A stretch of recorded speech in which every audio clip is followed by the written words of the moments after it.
Dios bendiga a su pueblo reunido en los diferentes lugares para rendirle culto y compartir su palabra. Ante las situaciones actuales, muchos ponen su esperanza en las cosas temporales. Aún los propios creyentes no escapamos de esta realidad. Algunos se aferran a las bendiciones temporales como si fueran a recibir de ellas la ayuda que necesitan.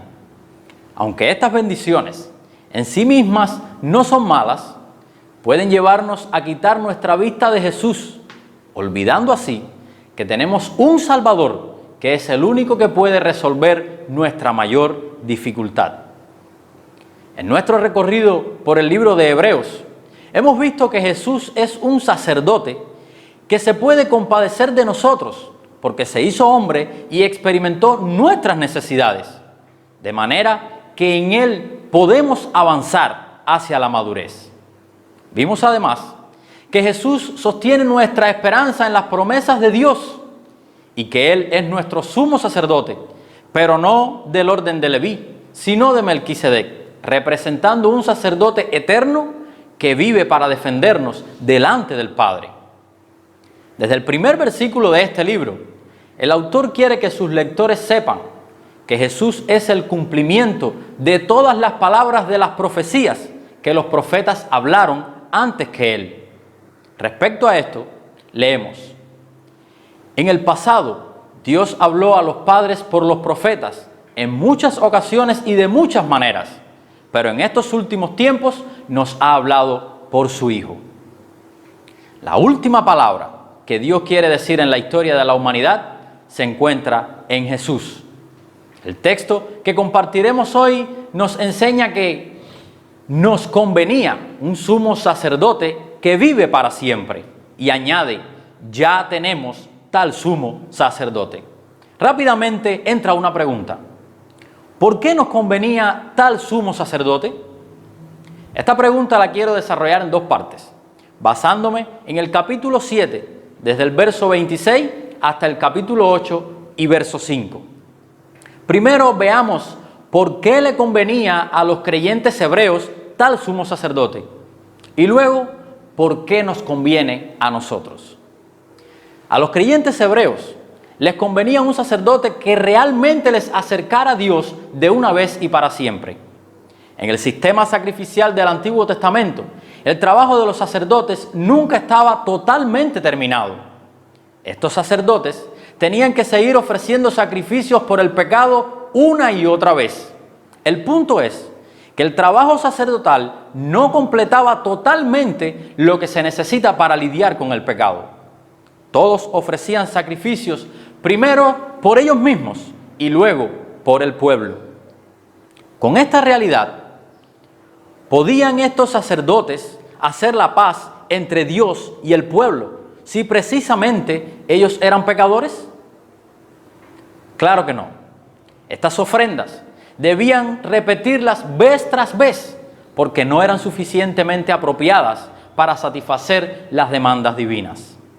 La palabra de Dios los encierra a todos estos sacerdotes bajo el calificativo de hombres débiles, de manera que era necesario presentar una ofrenda acreditada, capaz de sosegar la ira divina para siempre. Aún así, estos ritos antiguos cumplieron su limitada función. Cuando el sacerdote brindaba el sacrificio y salía vivo del lugar santísimo con una sonrisa en sus labios, era muestra de que Dios había aceptado la ofrenda. El pueblo con gran gozo celebraba la misericordia y el perdón de Dios. Ellos alimentaron su fe con la esperanza de que algún día llegaría un último sacerdote original y genuino, capaz de ofrecer un sacrificio concluyente. Era ineludible la presencia de un sacerdote original y no las copias defectuosas que ministraban hasta entonces al pueblo de Dios. Estas copias eran solo una sombra del sacerdocio venidero, aunque no pudieron representar a Cristo en todo su esplendor. Pero este escenario cambia totalmente cuando llega Cristo, un escogido sumo sacerdote que ofreció una ofrenda excelente y magnificó el nombre del Padre. Su obra consumó totalmente las demandas divinas. Este fue el fiel sacerdote, ministro del santuario celestial. Finalmente había llegado el momento tan esperado. Luego de evidenciar esta magnífica revelación del Hijo de Dios, el autor pone en estrecho a su audiencia. Ellos deberían suponer, si ya tengo al sacerdote original, ¿para qué volver otra vez a las copias defectuosas? Si ya Jesús, por sus propios méritos, se ganó el favor de Dios y así justificó a los suyos, no vale la pena volver al sistema de sacrificios, invalidado por el nuevo pacto. No es de sabios optar por la copia cuando ya tienes en tu propiedad el original. Sin lugar a dudas, les convenía a ellos este sumo sacerdote. La celebración ahora tendría que ser mucho más contundente que en el Antiguo Testamento, porque Dios había validado 100% el sacrificio de su amado Hijo. Entró al lugar santísimo y salió con mayor gloria que los antiguos sacerdotes.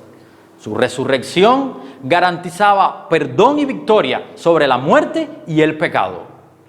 Hay una diferencia claramente notable en este texto. Mientras que los sacerdotes del Antiguo Testamento eran imperfectos, débiles, limitados, pecadores, nuestro Señor Jesucristo es santo, inocente, sin culpa, apartado de los pecadores, inmaculado, exaltado muy por encima. Es un tonto quien no desee a este sumo sacerdote. Es un necio quien rechaza tal dimensión de ayuda divina en favor a la miseria humana. Considerar a este sumo sacerdote, tal como lo describe el autor, hace que un hijo de Dios quede totalmente enamorado de él. Amado hermano, el que ahora se interpone entre nosotros y Dios es el verdadero sacerdote que ofreció el verdadero sacrificio y que está ministrando en el verdadero tabernáculo celestial. Los demás sacerdotes, sacrificios y tabernáculos ya no tienen validez y eran solo sombras del venidero. De manera que la única forma en la que podemos ser perdonados es creyendo en este sumo sacerdote que se ofreció a sí mismo para llevar muchos hijos a la gloria del Padre. Valore usted. ¿Nos conviene tener tal sumo sacerdote? Sí, mi hermano, nos conviene y mucho tener este sumo sacerdote. Santo, perfecto, poderoso para salvar eternamente. Ahora la celebración se torna mayor en todos los sentidos. El fruto de su sacerdocio es nuestra eterna salvación. Podemos estar seguros y confiados que no andamos solos en este mundo, porque aun cuando caemos y le fallamos a Dios, tenemos un sacerdote que reina y nos asegura en Él mismo una esperanzadora restauración. Como creyentes, al igual que los hebreos, también somos tentados a negociar nuestro compromiso con Jesús para evitar los problemas de esta vida. Teniendo un gran sumo sacerdote que intercede por nosotros, ¿será justo negociar lo que creemos para proteger otra cosa que no sea nuestra fe? Muchos venden sus principios para proteger a su cónyuge, a los hijos, a los amigos más cercanos o al trabajo y en ocasiones para protegerse ellos mismos. Este no debe ser la actitud de los que confiamos en Dios. Aferrémonos más y más a nuestro Señor Jesús y pidamos en oración que las enseñanzas de este libro tomen relevancia en nuestro diario andar. Permita a Dios que podamos también animar a otros creyentes que estén siendo tentados a negar su fe en Jesús. El sumo bien del hombre consiste en estar unido a Dios, el cual es la fuente de la vida y de todas las bendiciones. Mas cuando nuestra impiedad nos aleje de Él, ¿qué podemos hacer? Miremos a ese mediador, cuyo oficio incluye proporcionarnos auxilios y extender su mano hacia nosotros para conducirnos a Dios. Jeremías 31:34 nos da una promesa poderosa. Dios dijo: perdonaré la maldad de ellos y no me acordaré más de su pecado. Según el verso 27 del pasaje que estamos estudiando, Él no tenía necesidad de ofrecer sacrificio por el pecado, pues es perfecto. Y esta perfección es lo que lo hace capaz de ofrecerse a sí mismo como un cordero sin mancha, siendo así a la vez el sacerdote y el sacrificio.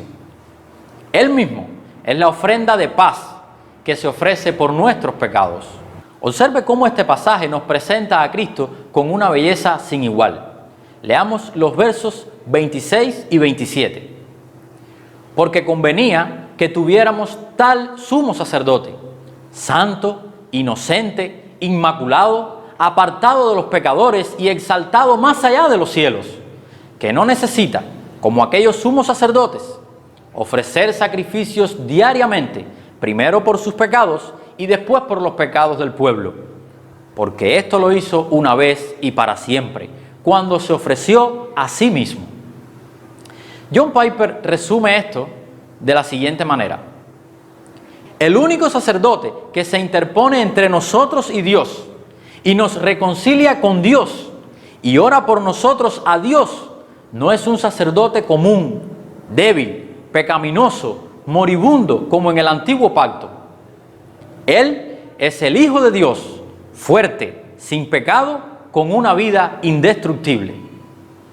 En el capítulo 8, los versos 1 y 2 nos dan otra razón de por qué nos conviene este sacerdote. Leamos, hermanos. Ahora bien, el punto principal de lo que se ha dicho es este: tenemos tal sumo sacerdote, el cual se ha sentado a la diestra del trono de la majestad en los cielos, como ministro del santuario y del tabernáculo verdadero, que el Señor erigió, no el hombre.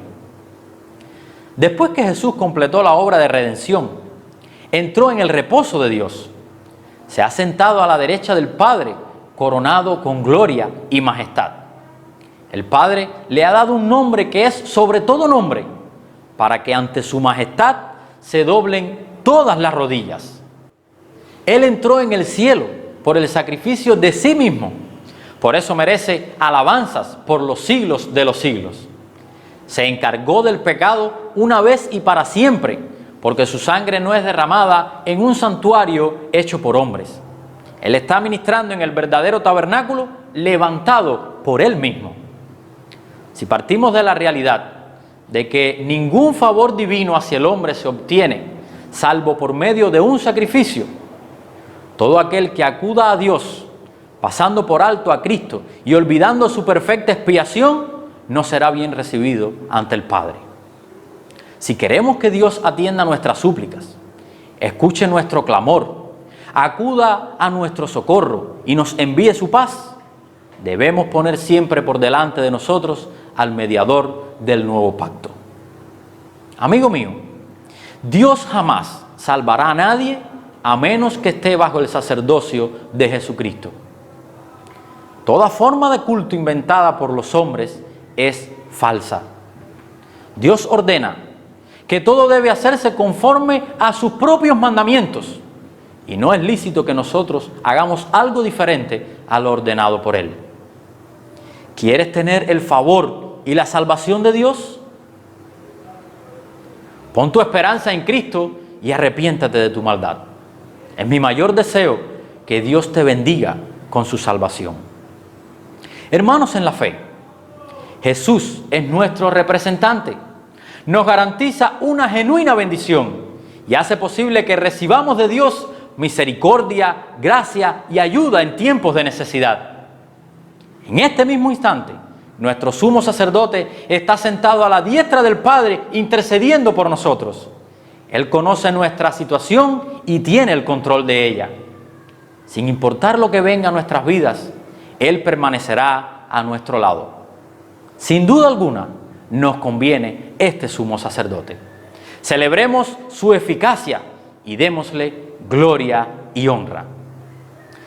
Terminemos este tiempo leyendo juntos Apocalipsis capítulo 5, los versos 9 al 12. y cantaban un cántico nuevo diciendo: digno eres de tomar el libro y de abrir sus sellos, porque tú fuiste inmolado, y con tu sangre compraste para Dios a gente de toda tribu, lengua, pueblo y nación, y los has hecho un reino y sacerdotes para nuestro Dios, y reinarán sobre la tierra. Y miré y oí la voz de muchos que decían a gran voz: el Cordero que fue inmolado, digno es de recibir el poder, las riquezas, la sabiduría, la fortaleza, el honor, la gloria y la alabanza. Amén. Rindamos cada día culto verdadero y adoración genuina a nuestro Redentor. Gracias por compartir juntos este tiempo. Dios les bendiga.